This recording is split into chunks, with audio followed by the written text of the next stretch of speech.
Mirdita të gjithëve. Është kënaqësi e posaçme që të rimikpresim presidenten e Komisionit Evropian në një ditë të ngarkuar me aktivitet, jo thjesht për turin e presidentes në rajon që nis me Shqipërinë, por edhe për konferencën e investimeve mes Bashkimit Evropian dhe Ballkanit Perëndimor që organizohet për herë të parë dhe që do të mikpres një numër të konsiderueshëm sipërmarrjesh nga i gjithë rajoni dhe synojmë që ta kthejmë në një traditë në vitet në vijim. Me presidentin kemi pasur një bashkëbisedim që ka prekur të gjitha temat e interesit të përbashkët dhe natyrisht që për ne mbetet një moment shumë i rëndësishëm dhe që ne vlerësojmë jashtëzakonisht shumë fakti që presidenti dhe komisioni aktual i japin një rëndësi të posaçme Ballkanit Perëndimor dhe i japin një vëmendje të posaçme procesit të përafrimit të vendeve tona me Ballkanin Perëndimor. Dhe në këtë aspekt kemi folur për ecurinë e procesit të negociatave të Shqipërisë me Bashkimin Evropian, një proces që në këndvështrimin ton, por edhe në sa unë dëgjova nga presidentja është duke ecur me shumë mbarësi dhe me shumë shpejtësi. Dhe nga ana tjetër, folëm patjetër edhe për planin e ri të rritjes që Bashkimi Evropian, Komisioni, nën udhëheqjen e presidentes von der Leyen i ka vënë në dispozicion Ballkanit Perëndimor, duke i dhënë mundësinë çdo vendi që përkundër agjendës së reformave dhe realizimit të objektivave në kuadrën e agjende të financohet nga Bashkimi Evropian në mbështetje të thellimit të mëtejshëm të reformave. Dhe më vjen shumë mirë që edhe në këtë pikë morëm një vlerësim shumë pozitiv nga ana e presidentes dhe do vazhdojmë të kryejmë me përpikmëri dhe me shumë këmbgulje të gjitha detyrat që kemi marrë përsipër. Kemi folur po ashtu për forcimin e bashkëpunimit në rajon dhe për forcimin e sigurisë në rajon, duke pasur parasysh domosdoshmërinë që të lidhemi shumë më fort në funksion të qenies sonë në mes, jo thjesht të Europës, po dhe në zemër të Bashkimit Evropian nga një pamje gjeografike dhe në funksion të nesërmes tonë që është në Bashkimin Evropian. Patjetër që kemi prekur dhe çështjen e rezistencës së Ukrainës ndaj agresionit rus dhe edhe në këtë pikë jemi plotësisht dakord që duhet vazhdojmë të mbështesim pa rezervë Ukrainën, sepse aty në të vërtet përveç të tjerash zhvillohet dhe një përplasje mes një mënyre të parit botës dhe të kuptuarit të bashkëjetesës bazuar mbi parimet dhe vlerat e Bashkimit Evropian dhe të Europës Demokratike dhe një mënyrë krejt tjetër të parit botës që i sfidon dhe i kërcënon këto vlera dhe këto parime. Kjo ishte paka shumë një përmbledhje e shkurtër që unë mund të bëj, duke shprehur një falënderim të posaçëm për Komisionin Evropian, jo për protokoll apo për formalitet, por për faktin që puna që ne po bëjmë për të çuar përpara proceset e brendshme të lidhura me reformat, të lidhura me kapitujt e negociatave, nuk do të ishte dot e suksesshme siç është deri më tani pa mbështetjen e vazhdueshme të Komisionit dhe të gjithë partnerëve brenda Komisionit që ndërveprojnë çdo ditë me ekipin tonë. Dhe sigurisht e falenderoj Presidenten von der Leyen për jo vetëm faktin që rikthehet në rajon dhe që rikthehet në Shqipëri, po për faktin që rikthehet e palëkundur në mbështetjen e procesit të antarësimit plot të Shqipërisë në Bashkimin Evropian.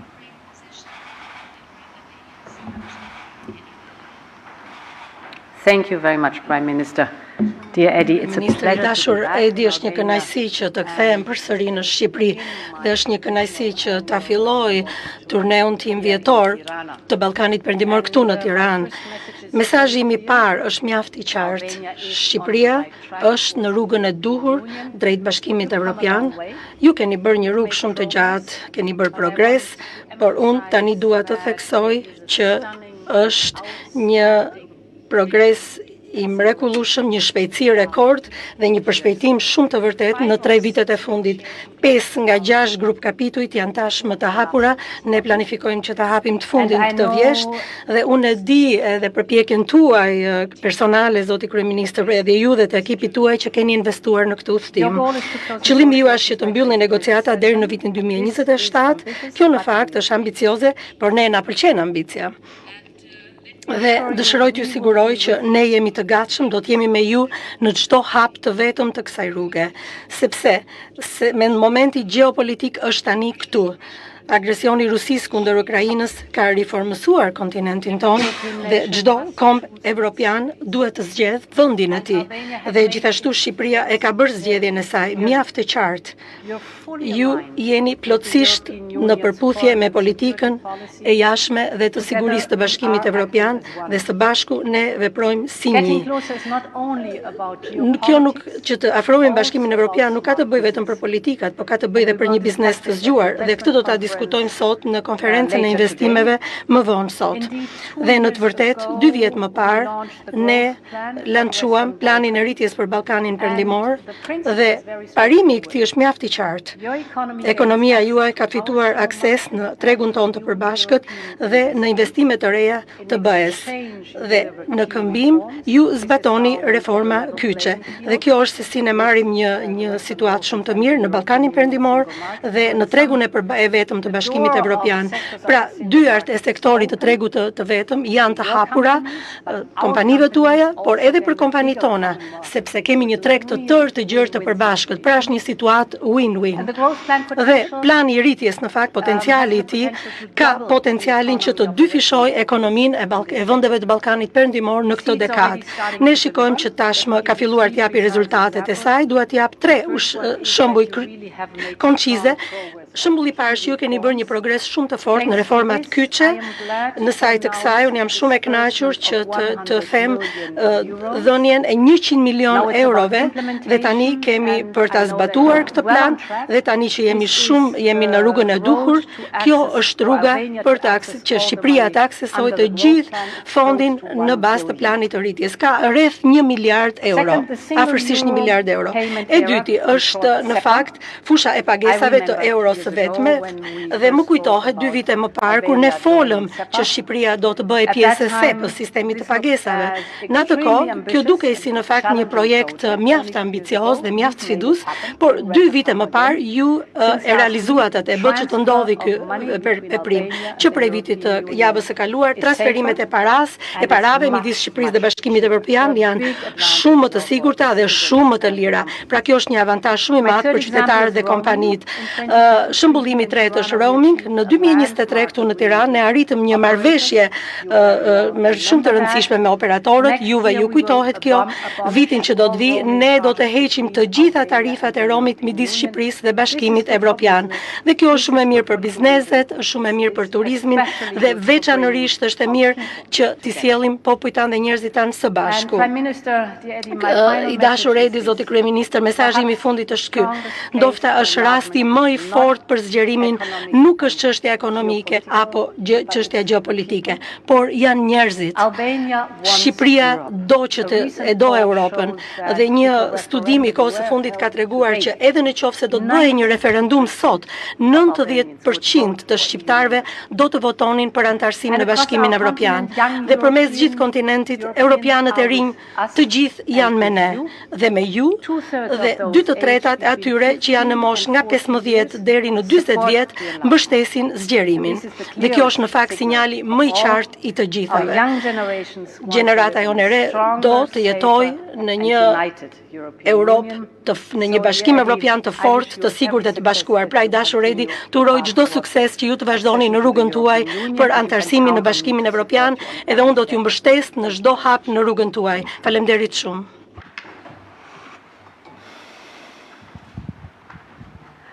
Exola Sheu, Euronews Albania.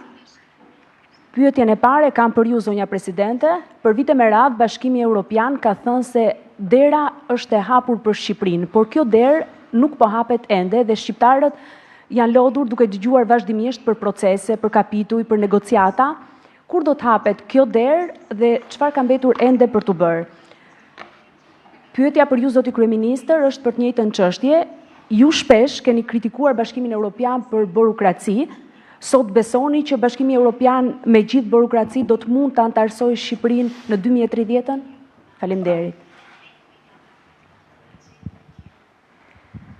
So we always are saying, rightly so, that themi me të drejtë që fushi zgjerimit është një proces që bazohet në meritat dhe këto merita që Shqipëria meriton janë të dukshme tani. Siç e thashte në fillim, është një proces normal i hapjes së grup kapitujve dhe të punojmë për reformat në mënyrë që të bëhemi pjesë e Bashkimit Evropian. Për mua dua të them, është mjaft impresionuese të shikoj për shpejtimin, shpejtësinë që kemi kaluar në 2-3 vitet e fundit dhe jam gjithmonë e impresionuar me ju, zoti kryeministër, dhe me popullin shqiptar që më thonë po, ne duam të bëhemi pjesë e Bashkimit Evropian, të bëhemi antar, po e dim që këto reformat janë për ne në mënyrë që të forcojmë demokracinë dhe të forcojmë vendin tonë. Dhe prandaj kjo është e dukshme dhe e bën këtu në Shqipëri sukseset e viteve të kaluara. Unë përmenda SEPA, përmenda roaming, por gjithashtu dhe planin e rritjes që është në fakt po funksionon mjaft mirë në Shqipëri. Do të kemi tani konferencën e investimeve. Të gjitha këto janë hapa pozitive përpara. Prandaj unë mund të them vetëm që jam e impresionuar thellë nga shpirti këtu që gjej, nga fryma që gjej këtu në Shqipëri dhe jam shumë të përqendruar në ambicien tuaj që deri në 2027 Shqipëria të bëhet pjesë e Bashkimit Evropian. Pyetja që mu drejtua mua ishte mbreslënse për faktin që ne, edhe unë personalisht, jo vetëm që e besojmë këtë që themi, por bazuar mbi këtë besim ne zhvilluam para pak kohësh edhe një fushat të tërë zgjedhore ku i kërkuam shqiptarëve të na japin mbështetjen, të na japin një mandat të fortë për Shqipërinë 2030 në Bashkimin Evropian. Kështu që në këtë kuptim pyetja është drejtëruese. Ndërkohë që për sa i përket çfarë kam thënë unë për Bashkimin Evropian, tani më ka një kohë relativisht të gjatë që i kam thënë ato që kam thënë dhe të cilave nuk i heq asnjë presje, pasi në atë periudhë Komisioni Evropian i propozon të Këshillit që të hapeshin negociatat dhe Këshilli refuzonte për shkak të 2 a 3 vendeve që i bëheshin pengesë këtij procesi. Ndërkohë që sot jetojmë prej disa kohësh, dhe nuk është sot, u bë disa kohë që jetojmë në një realitet tjetër në raportet e Shqipërisë me Bashkimin Evropian. Dhe prandaj pyetja ishte për të mbajtur mend, sepse sot ne jemi në një situatë kur, si shtatë presidentja, kemi hapur 5 nga 6 grup kapitujt e procesit të negociatave në vetëm 11 muaj. Është një kohë rekord për nga shpejtësia. Dhe sigurisht që ne kemi bërë detyrat tona, se në Bruksel nuk të dhuron njeri asgjë. Duhet t'i fitosh të gjitha ato që kërkon. Por nuk diskutohet që nuk do të ndodhte sidoqoftë ky proces me këtë shpejtësi, nëse nuk do kishte një vullnet të madh, jo vetëm nga Komisioni, por dhe nga vendet anëtare në këtë fazë. Sepse është i gjithë Bashkimi Evropian, të paktën unë kështu e shoh, që prej disa kohësh nuk ka lëkundje fare që duhet mbështetur procesi i antarësimeve të reja, duhet mbështetur Ballkani Perëndimor, duhet mbështetur Shqipëria. Është vullnet i përgjithshëm dhe prandaj kjo sintoni me Komisionin dhe me Bashkimin Evropian është e plotë. Ndërkohë që viti 2027 nuk është një vit që e pam ne në ëndër këtu në Tiranë dhe tani po ja u tregojmë shqiptarëve. Është një vit që kemi përcaktuar së bashku me Komisionin Evropian si objektivin e negociatave. Natyrisht, ky objektiv lidhet me detyrat që ne bëjmë këtu, me reformat, me masat, që janë të gjitha të kalendarizuara dhe të detajuara. Nëse ne do vazhdojmë kështu, me këtë ritëm dhe me këtë këmbgulje dhe me këtë sukses në çdo hap, ne do t'ja dalim që në 2027 ta bëjmë detyrën tonë. Dhe natyrisht Komisioni në memorien time gjithmonë ka bërë detyrën e vet. Pra ka qenë objektiv në vlerësimin e punës tonë. Pastaj do të kemi periudhën kur vendet anëtare do duhet të shprehen një nga një për të ratifikuar në parlamentet e tyre antarësimin tonë në Bashkimin Evropian dhe kjo është një fazë tjetër. Kështu që edhe herë, unë jo e besoj, por e kam bindje absolute që është në dorën tonë që ne të arrim objektivin e 2027, sepse kam bindjen absolute që presidentja nuk lëviz nga pozicioni i saj, që nuk është pozicioni i sotëm, por është pozicioni i ditës 1, kur është zgjedhur herën e parë dhe në tweetin e parë që ka bërë si presidente e komisionit e sapo zgjedhur, ka shkruar: "Ky është një komision geopolitik." Pra, përtej burokracisë. Se burokracia patjetër, burokracisë nuk i shpëtojmë dot nëse që po t'i shpëtojmë burokracisë, do të thotë që Silvio nuk do ishte kaq i rëndësishëm për Bashkimin Evropian këtu në Tiranë.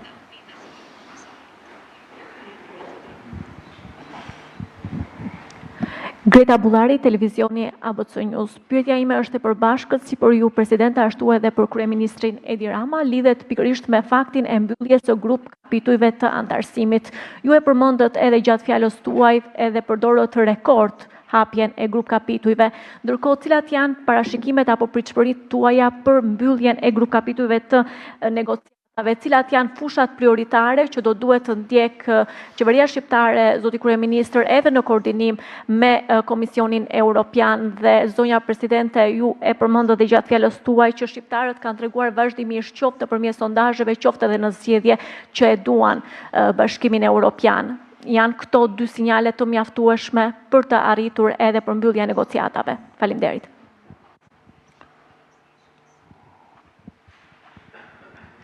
So that is the advantage of a ky merit-based është avantazhi një procesi që bazohet në meritat, sepse so Shqipëria well in po bën, reforming ka bërë kaq mirë në rrugën e saj të reformave, në zbatimin e tyre, dhe unë jam shumë e bindur që kështu do të jetë edhe në pjesën e dytë të këtij procesi, që do të thotë mbyllja e grup kapitujve të ndryshëm, dhe mendoj që ndryshimi i vërtet që ka ndodhur disa vite më parë ka qenë në të vërtetë, siç e thash tashmë, që Shqipëria e ka kuptuar. Ne e duam këtë proces dhe ju po tregoni mjaft mirë se sa shpejt në një kohë rekord, sa ambicioz ju mund të jeni, jo vetëm në hapjen e grup kapitujve, por dhe në mbylljen e tyre.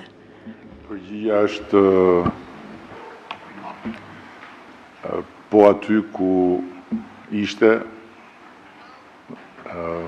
që në fillim, që kur thuhet 2027, do të thotë që brenda 2027-s do të mbyllen kapitujt. Kështu që nuk e kuptoj pyetjen çfarë pritshmërish ke. Pritshmëria është që brenda 2027-s të mbyllen kapitujt. Dhe ne nga ana jon, që t'ja dalim kësaj, duhet bëjmë të gjitha detyrat këtu. Dhe detyrat janë shumë të mirë përcaktuara kapitull për kapitull dhe plus edhe në planin e rritjes. Kështu që nëse sot ne marrim një vlerësim kaq pozitiv, kjo vjen si rezultat i detyrave të bëra deri tani. Por që ne të vazhdojmë të marrim vlerësimin pozitiv, duhet vazhdojmë të bëjmë detyrat. Dhe detyrat, se dua ta theksoj këtë si gjithmonë, ne nuk i bëjmë se na i kërkon Bashkimi Evropian. As që të kënaqim ata që nesër do të na miratojnë antarësimin në Paris, apo në Berlin, apo në se merri them Londër, po Londra ka ikë në drejtim paditur në Romë. Ne i bëjmë detyrat për veten tonë.